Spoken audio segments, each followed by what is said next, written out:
We have a very special guest right now, Caprice Sweat, founder of the Medical Cannabis Outreach. The Medical Cannabis Outreach is holding a free educational seminar, well, many of them, on the Legal Illinois Medical Marijuana Program. For those of you on hold, hang on. We'll be taking your calls in a couple of minutes. But right now, we want to take a break and talk about this program that's going to affect everybody in our city and state. Welcome to the show. Hi, Wayne. How are you? I'm doing quite well. So you're going to have these seminars. What is the actual law here? People aren't aware of, some are, but other people don't know what the law is in terms of marijuana in the state of Illinois. That's right. We thank you for having us on today so we can get the message out there. A lot of people in the state aren't aware that medical marijuana is legal in Illinois. Medicine is actually growing right now in the state of Illinois and will be available soon to qualified patients. So we get out there and travel around the state. We give free educational seminars, and we try to drop those fears and stigmas and get people to really look at medical marijuana as a medicine and not so much as the stigma and the stereotype that surrounds it. Well, I mean, it is a medicine, but it's also, you could loosely say that if I go home on Saturday night and I'm stressed out from a long week and I decide to smoke a little bit of marijuana, it's medicinal in its own way, psychologically, but that wouldn't qualify as medical marijuana. So what does? How do you? And oh, by the way, my back hurts. Do you know someone who get me a prescription? No, I'm kidding. But how do you actually qualify? What would count?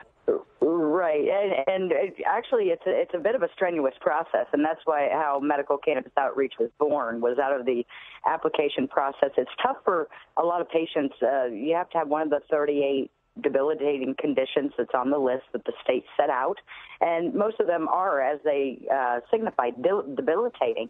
So, but you have to go through a application process, and we have that down to a science. We help people every day free of charge to get through that process. And you have to jump through a few hoops, but we help you. We hold your hand and navigate you through, and we get people approved every day to the program. So, how many hoops are there, and how difficult is it to get through? Because a lot of these people are sick. I mean, some of them. I mean, that's right. There are diseases, and then there are diseases. I mean, if you have somebody with a severe form of cancer, they're not going to want to. They're not going to want to jump through hoops. It might be easier for them to go call up their old dealer and say, hey, can you slip me? Can you come over for a minute? Right. Mm-hmm. But then, of course, they put themselves in legal jeopardy and could end up arrested and sick, which is never fun. So, never good. And that's why we're out here trying to stop all of that. In states where medical marijuana is legal and has been for some time, there is a significant drop in black market sales. And that's what we're encouraging people, is to get legal. Get your medicine legally. This medicine is high-quality medication that is grown in controlled environments by specialists and industry experts, master growers. And we encourage people to come out and get on the legal program so that you're not hiding anymore and you can obtain your medicine, as a safe legal alternative to a lot of narcotics and opiates and things like that people are really tired of being on, frankly. We hear horror stories. We have many patients that are terminal. They're not sure if they'll make it to the dispensaries opening, but some of the dispensaries in the state will be opening here in the next several weeks. So we're encouraging those patients just to hold on to hope, and they're just looking for a better quality of life, and we're excited to give that to them. Well, opiates are dangerous. They're very addictive. And one of the beautiful things about marijuana, for a very small number of people, I suppose it could be psychologically dependent, but it doesn't have the physical properties of addiction like opiates that can ruin people's lives and have caused one horror story after another. Absolutely, and that's where we see people come to us every day that are horribly addicted to narcotics, and we encourage them. And like I said, a lot of our patients are terminal, and that's why we're out here. The process is, first off, the doctors, the physicians in the state of Illinois are the gatekeepers of this program, and it actually states that in the law. The law was signed into law January 1st, 2014 by Governor Quinn. It's been a rough, slow start, but we're almost there where patients will get medicine. Why has it been a rough, slow start? Who's been getting in the way? Yeah, Name honestly, names. Okay. You're going to call me out here, aren't you? That's what we do. It's tough because politics has gotten involved in this, to be honest with you. So we had a change of governorship, as everyone knows, and Governor Rauner needed to come in and review the program. Well, if there's ever a buzzkill, it's Bruce Rauner. Exactly. And as you may know, but a lot of our listeners may not know, a medical advisory board had recommended 11 additional conditions to this list, PTSD being one of the main ones that had a lot of we talked about that. Yeah. And a full denial on those 11 conditions was extremely disappointing. How could Bruce Rauner turn his back on our service members who risked their lives? They came back and they are having trouble readjusting to society. You know, it's kind of hard to go out to a place like Afghanistan and Iraq and kill people and see your friends killed or maimed. And it's psychologically debilitating. And marijuana, if it helps people who have trouble in a regular job come home and relax, it certainly can help somebody who was in the desert dodging IEDs. And for him to turn that down seems just downright short-sighted and cruel. Absolutely. And we hear every day from veterans that are irate and just hurt by his decision. And there are a lot of rallies being planned and things like that where veterans are going to gather and, let the governor know how they feel. But it was extremely disappointing that day for many people. Yeah. Really hurtful.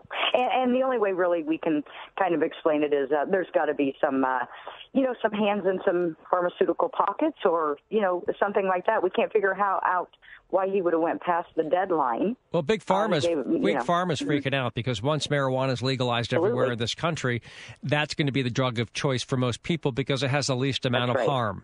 And they don't benefit from it. They do not benefit from it right now. And so they'll, do anything to kill it. Yeah, and people think all the time of the crack dealer on the side of the street or the heroin dealer. And it's, as the Stones sang about a long time ago, Mother's Little Helper. That's the prescription drugs that cause more damage than any other drug. So much. And in states where medical marijuana is legal, you see a 30% decrease in prescription drug use and misuse, overdose, deaths and things like that. What's the delivery mechanism? The statistics are there. It works. People know it, and so they're starting to come out now. What are the delivery mechanisms at these dispensaries? Is it Marinol? Is it regular marijuana? Oh yeah, the dispensaries will not carry any Marinol. Marinol is a synthetic drug. It actually has no medicinal value, and actually none of the cannabis plant is in Marinol. So it's absolutely what it does is give the psychoactive feeling of THC, but no medicinal value. It's like Diet Pepsi. None of the taste of regular Pepsi, but anyway. So when's the first? Exactly right.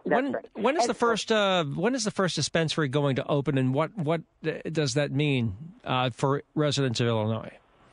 Well, it'll be a great day for the residents of Illinois, and it'll be historic. And they'll open, right now there's no set date, but honestly, from just being on the inside of the industry, looking at probably right around the end of October, medicine's going to be available. 4 dispensaries in the state have gotten registered just in the last week and a half, and so they're really geared up. And as soon as that first harvest takes place, the dispensaries will carry flower, marijuana bud, the regular type of marijuana we all know, but they'll also carry edibles, oils, the concentrates, CBD, THC oils, things like that. So. I cannot wait till the time comes when they say this bud's for you. They're not talking about a beer. Me either. That'll be a great day in this country, I'll tell you that, and a great day in Illinois, and we're excited about it. Why don't they just legalize it already, and so we can pay our pensions without having to raise all these other taxes, a garbage tax, a property tax, a Uber tax, and it would just make so much sense to just legalize it, and plus they would cut down on crime dramatically because there'd be no black market to sell these drugs, and some of the people who are working illegally could get legitimate jobs where they're paying taxes, working in that industry, one that they're familiar with. It makes no sense. It doesn't. It's a no-brainer to a lot of us out here, and it's mind-boggling. I actually am a legal patient in Colorado. I have been for 12 years. I have been prescription drug-free for over 22 years. I've had Crohn's disease for 33 years. So I'm a walking personal testimony. I medicate with cannabis only, and I do everything I want to do. And so anyway, but my point with this is that Colorado, I spend a lot of time there. That state is booming. I mean, crime's down. Economy's up. There's building everywhere, new schools with air conditioning and state-of-the-art everything going in them, brand new roads. They even took a tax holiday, because if you exceed the amount of revenue expected, they have to set it back to zero. It's complicated, That's right. But it means that they had one day where there were really no taxes on marijuana, and people were lining up like it was Space Mountain at Disney World to get on the ride. Absolutely. Right, and they did so well on the budget in Colorado. We were all given a refund because of the marijuana, because of recreational marijuana. So it works in the economy, and it works socially.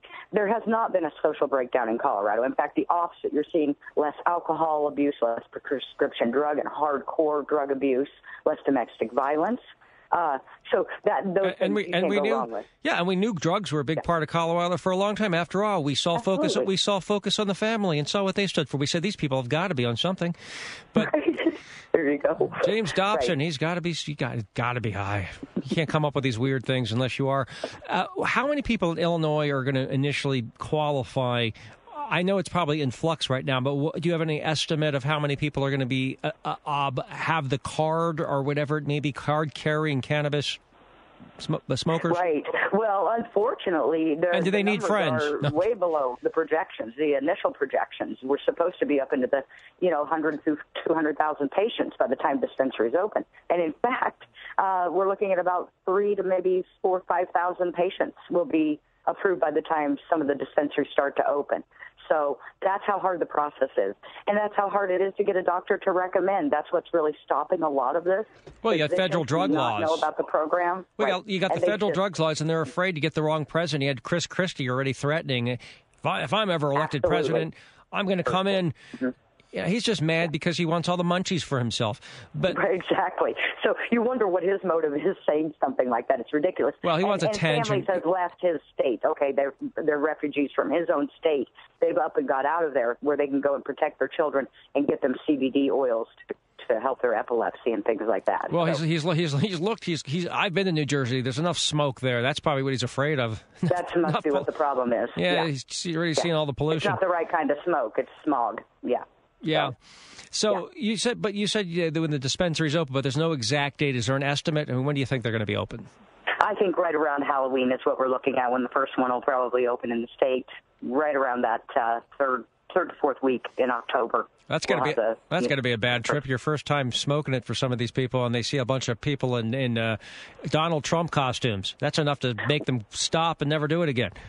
Nobody wants to see that, whether you're smoking or not, I think. I don't want to see that anyway. But you're absolutely right. So you're going to be having a lot of seminars. Talk about your seminars, and when are they, and what's going to be discussed there? Well, we're canvassing Lake County right now, and Cook County. We're getting into Cook County as well. But right now, in this tonight, I'm in Mundelein at 6 p.m. at the Baymont Inn and Suite, 517 Route 83. Like I said, at 6 p.m. And then tomorrow night I'm in Zion at 6:30 p.m. We're hitting even the smaller communities. We're trying to touch everyone and let them know we're out here. We're at the Zion Park District tomorrow night at 6 p.m. And then Saturday. I thought you'd be at the Hyatt. Ha ha, dad jokes. Dumb joke. Yeah, I know. Good one. It's the best I could come up with right now. Well, yeah, it's the best I could do at the moment. I like it. And then this is even better. We're in Libertyville. The Liberty, we feel pretty liberated being able to do this. We're in Libertyville Saturday at 10 a.m. at the Libertyville Sports Complex. Free, open to the public. Come on out, and you'll learn everything you want to know about medical marijuana, and maybe some stuff you don't want to know. You never know. Excellent. Hey, thank you. Thanks so much for what you're doing. You are doing important work and helping a lot of people. And if we could just get that Governor Bruce Rauner to get his act together, he's going after veterans who need help. I mean, what's crueler than that? This is a nasty guy. And I wish you luck having to deal with somebody like this who clearly needs a bong hit more than anybody I've ever met. That governor of ours. Yes, and thank you for your support, Wayne. I really appreciate it. It's just one issue I definitely support. Thanks a lot. This is the Wayne Besson Show. I will see you in just one moment.